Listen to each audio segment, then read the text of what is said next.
All right, buckle up, everyone, because today we are diving deep into something truly epic. We're talking about the Olympic Games, from their ancient roots to the modern spectacle we all know. It's incredible to think about how much they've changed over time. Yet some things about the games have stayed the same for centuries. It really speaks to their power, right? This lasting appeal. But okay, let's rewind all the way back. Expert speaker, take us to the very beginning. What were those original Olympic Games actually like? Okay, so picture this. No giant stadiums, no sponsors, no pro athletes. The very first Olympics were held in Olympia, Greece, and they were a religious festival just as much as an athletic competition. So honoring Zeus was a big part of it. Absolutely. It was their way to show respect to the king of the gods, and of course to show off their strength and competitive spirit. I get it. It's like showing your devotion through athletic feats. So how did they decide when to have these games? Did they have a fixed schedule like we do now? Well, they did happen every 4 years, just like today. But the date, that was all based on the moon. They had to wait for the second full moon after the summer solstice. Wow, the second full moon. That sounds super complex to figure out, especially across all those different city-states. It was important to them, though. Remember, the games were sacred. They were tied into their whole understanding of the universe. The timing wasn't random. It was about aligning with the cosmos, honoring the gods. It's so much more than just marking a date on a calendar then. Makes sense. Okay, now we've all heard about this Olympic truce. Everyone's supposed to stop fighting during the games. Was that actually true? Well, not exactly. Sadly, they didn't just drop all their wars for the Olympics, but they did have this special truce to protect anyone traveling to Olympia. Those pilgrims were considered under Zeus's protection. So wars might still be raging on elsewhere, but the journey to the games was sacred. Gotcha. And speaking of legends, wasn't Heracles involved in starting the Olympics somehow? There's a whole myth about it. It says that Heracles named the games Olympic to honor Mount Olympus, and he set the 4-year cycle based on his own labors. I love how these myths are woven into the games, even today. So when did they officially start keeping track of who won these legendary competitions? Most people agree it was 776 BC. That's when they began inscribing the names of the foot race winners. And for the first 13 Olympics, get this, the foot race was the only event. So talk about a specialist. If you were a speed demon back then, you were basically the Michael Phelps of your time. But they did add other events eventually, right? Oh, definitely. Over time, wrestling came in, chariot racing, and the pentathlon. That one was a real all-rounder.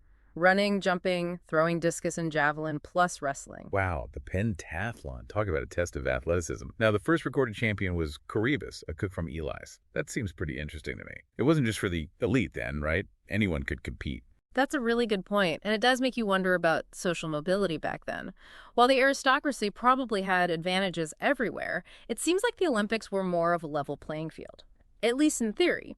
For a cook, someone from a humbler background, to win, it suggests maybe things were more open than we think. Right. You have to wonder if his victory shook things up a bit. It definitely adds another layer to the story. It really does. And this idea of the Olympics as a platform for social change, that's something we see throughout their history, even into modern times. So those early games were rooted in religion, mythology, and even social dynamics. Yeah. But eventually they faded away. What happened? Well, a few things. The Roman Empire got bigger, and they focused on things like gladiators. There were also problems with the games themselves, accusations of corruption and lower athletic standards, and then, in 393 AD, a Christian emperor banned all pagan festivals. That included the Olympics. And just like that, an era ended. Wow, to think over 1,000 years No. of games just gone. But the spirit of the Olympics, it didn't die completely. Right. People tried to bring them back, even before the modern games came along. Oh, yeah. There were definitely some precursors. Like in 17th century England, they had the Cotswold Games. Those had a bunch of different sports and celebrations, really similar to the Olympics in spirit. And then during the French Revolution, there was l'Olympiade de la République. That was a more direct attempt to capture the ideals of those old games. So the idea was out there, but it took someone with real vision to bring the Olympics back on a global scale. And that was Baron-Pierre de Coubertin, am I right? You got it. Coubertin was a French historian and educator, and he believed that sports had this amazing power. He thought they could promote peace and understanding between countries, and he saw the Olympics as the way to bring people together, to overcome those political differences. And that vision, it led to the creation of the International Olympic Committee, the IOC, back in 1894. And then the first modern Olympic Games. But why did they choose to hold them in Athens? It wasn't an accident, that's for sure. They wanted to honor the birthplace of the Olympics, to link the ancient and modern games together.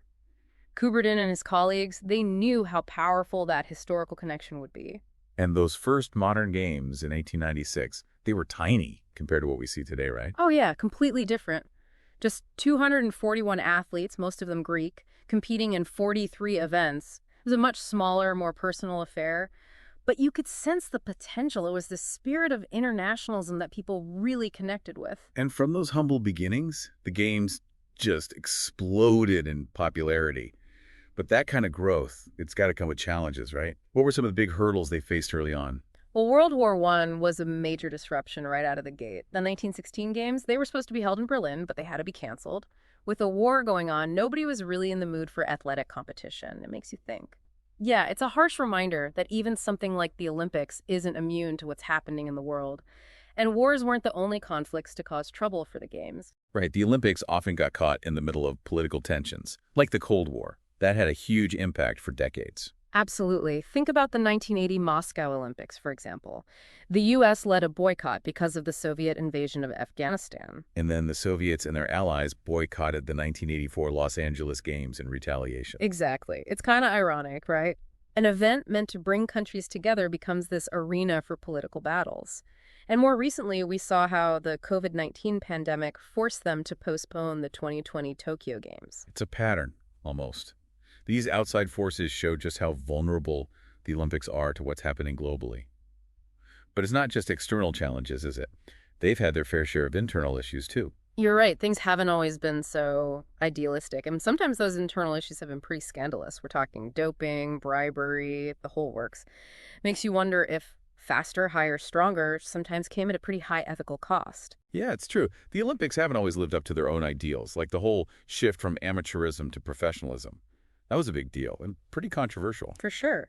Coubertin imagined these games for amateurs, but the reality was countries like the Soviet Union, they were sponsoring their athletes, giving them a massive edge. Right, it was like this two-tiered system. Didn't really seem fair. Not at all. These so-called full-time amateur athletes were basically pros in disguise. It raised all these questions about fairness, and people started debating what amateur even meant anymore. In the end, the IOC had to change. They had to accept pro athletes, but it wasn't easy. And then, of course, the doping scandals. Those have shaken the Olympics to their core. The dark side of pushing for athletic excellence, right? Yeah. And probably the most shocking was the systematic doping program in the Soviet Union. It all came out in 2016. A whole state-sponsored program just to give their athletes an advantage makes you question a lot of the records and achievements from that time. Yeah, it's hard not to. But it wasn't just the Soviet Union. Doping's been an issue in lots of countries, lots of sports. It's this ongoing challenge for the Olympics. Undermines the whole integrity of the games, breaks the trust of athletes and fans. A betrayal of the Olympic spirit itself. And then there's the bribery scandals. Those make you wonder about the whole bidding process, how fair and transparent it really is. The 2002 Salt Lake City scandal was a big eye-opener for the IOC. Members were found to have taken gifts, bribes, basically, to vote for Salt Lake City as the host. It was a huge embarrassment, and a lot of people demanded reforms. You have to wonder how many other cities might have won the bid the same way. It exposed a whole underbelly of the bidding process, highlighted the need for more transparency, more accountability. The IOC did make stricter rules, term limits, trying to stop future corruption, but the skepticism's still there. It reminds you that even organizations with the best intentions can get caught up in greed and corruption. But hey, it's not all bad news. There have been good changes, too, especially when it comes to gender equality. It's amazing to think how long women were excluded from competing. Yeah, it's pretty wild. No women at all in the first modern Olympics in 1896. They finally got to participate in 1900 at the Paris Games, but even then, only in limited numbers and only in certain appropriate sports. It's crazy to think that just 100 years ago, that kind of discrimination was totally normal. It shows the attitudes of the time, I guess. But thankfully, things have changed, although it's been slow and people have pushed back at every step. I love the story of Stamata Ravithi. She was the Greek woman who ran the marathon course in 1896, just a day after the men's race. They told her women weren't strong enough, that it would hurt them, but she did it anyway. She's a great example of how determined women were to break those barriers, to challenge what people thought they could do. It's a good reminder that change often starts with individuals, with people willing to go against the grain. And eventually, all those individuals and organizations pushing for change, they make a difference. Like in 2012, when the IOC pressured countries like Brunei, Saudi Arabia, and Qatar to include female athletes in their teams. That was a huge step for gender equality in the Olympics, though we still have a long way to go before we reach true equality. Absolutely. But it's been great to see mixed events added recently, with men and women competing together. Shows how the Olympics are evolving, becoming more inclusive. It's about recognizing that athletic talent doesn't have a gender. So yeah, there have been scandals and controversies, but the Olympics still represent something good, something powerful. It's that human drive to push further, to strive for greatness, to connect with people from all over the world. I agree. Despite all the flaws, the Olympics hold a special place globally. They can inspire, challenge, and remind us of what we have in common. Expert speaker, remind us of the Olympic motto and the creed. What values do they represent? The Olympic motto, Citius, Altius, Fortius, it means faster, higher, stronger in Latin, captures that constant striving for excellence. In the creed, it says, the most important thing in the Olympic Games is not to win but to take part, just as the most important thing in life is not the triumph but the struggle. The essential thing is not to have conquered, but to have fought well. It's about the journey, not just the destination. Really puts things in perspective, especially for those athletes who dedicate years of their lives to training, knowing they might not even win. It's a reminder that the value is in the dedication, the discipline, the sportsmanship. It's about pushing human potential and inspiring others to do the same. Speaking of pushing limits, let's talk about actually hosting the Olympics. That's got to be insanely complex and expensive. Oh, yeah. It's a logistical nightmare. Host cities go through this crazy selection process, takes years, questionnaires, site visits, and finally a vote by the IOC. And once a city's chosen, the real work begins. Imagine getting ready for all those athletes, media, spectators from around the world. New stadiums, housing, transportation, security. It's a massive undertaking. Hosting the games requires a huge investment in everything.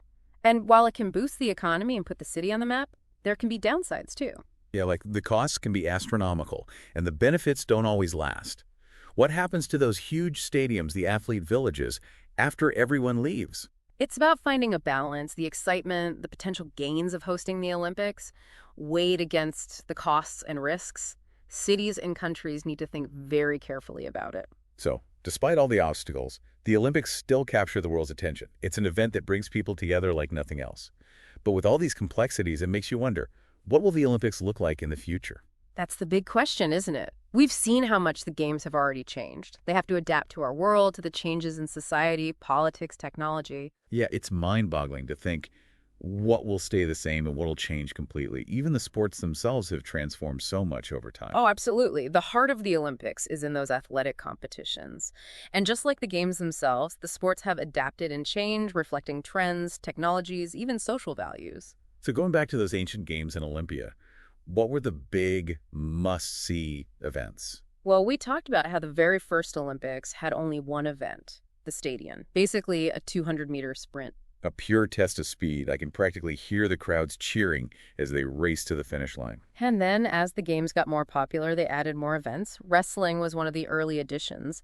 But we're talking brutal, no-holds-barred wrestling here. Sounds intense. A far cry from the more regulated wrestling we have today. For sure. And no ancient Olympics would be complete without the chariot races. They were the Formula One of their time. Teams of horses, the hippodrome, drivers risking it all for glory. It's incredible to imagine those ancient sports and how they captivated the crowds. Some of those ancient sports, like the pentathlon, were incredibly demanding. You're right. The pentathlon was the ultimate test of athleticism. Running, jumping, discus, javelin, and wrestling. Wow. Like a decathlon of the ancient world. And while some of those ancient sports have faded away, others have evolved into the sports we know and love today. Exactly. Take track and field, for instance. It's been a core part of the Olympics from the very beginning. The running, the jumping, the throwing events, they've always been popular. Pushing human limits, that's something people love to see. And swimming, too. From races in rivers and pools to the high-tech, record-breaking events we see today.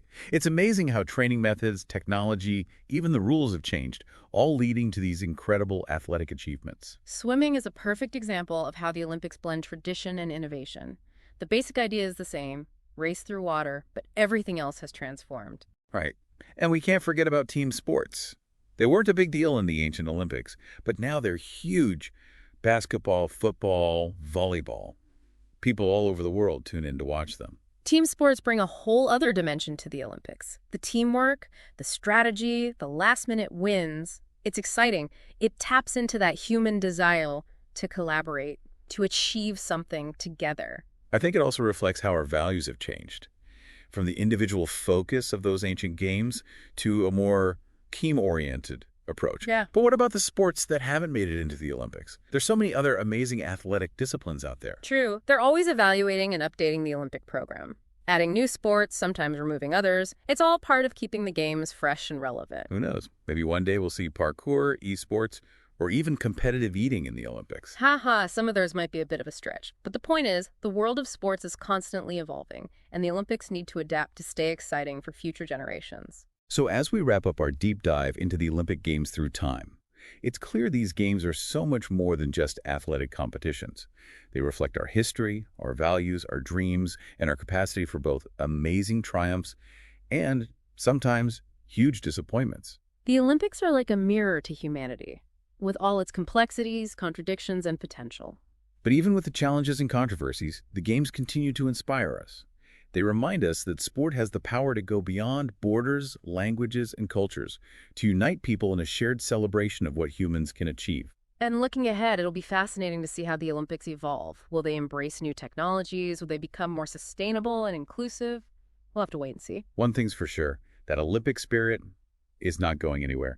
It'll keep inspiring athletes and fans for generations to come, pushing for excellence, celebrating diversity, and pursuing that dream of a more peaceful and united world. Thanks for joining us on this deep dive into the Olympic Games through time. Hope you enjoyed it. And we hope it's made you curious to explore this incredible event even further. It's a story that keeps unfolding, capturing the world's imagination. Thanks for listening, everyone.